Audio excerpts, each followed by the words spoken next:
mi azért nem játszunk, vagy nem is találkozunk velük, mert tegnap is elmentünk. És akkor pedig a szomszédomban lakik, és Tegnap elmentünk, mert ők a Lidl előtt játszottak, mi meg elmentünk ott hátul, és már akkor a kolbász az így teljesen beindult, és hogyha a dózer is olyan lenne, hogy oda ment volna, akkor biztos, hogy lett volna egy kis bunyó. És az enyém húzta volna a rövidebbet.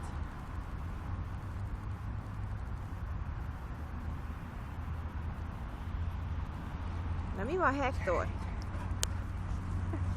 Mennyi idős most? 7 hónap. Hát, de gyönyörű.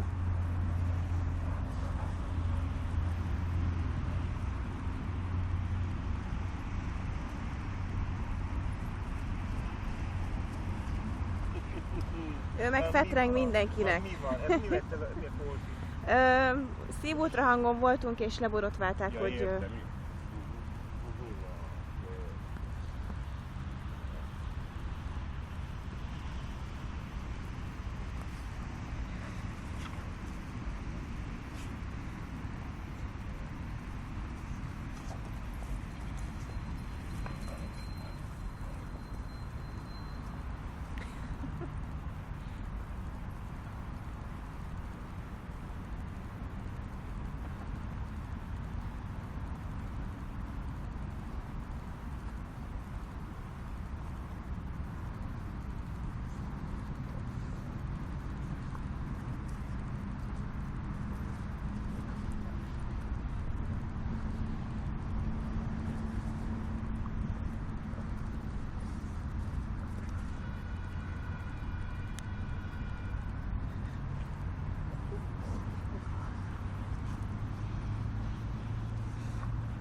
Ráült a kutyára.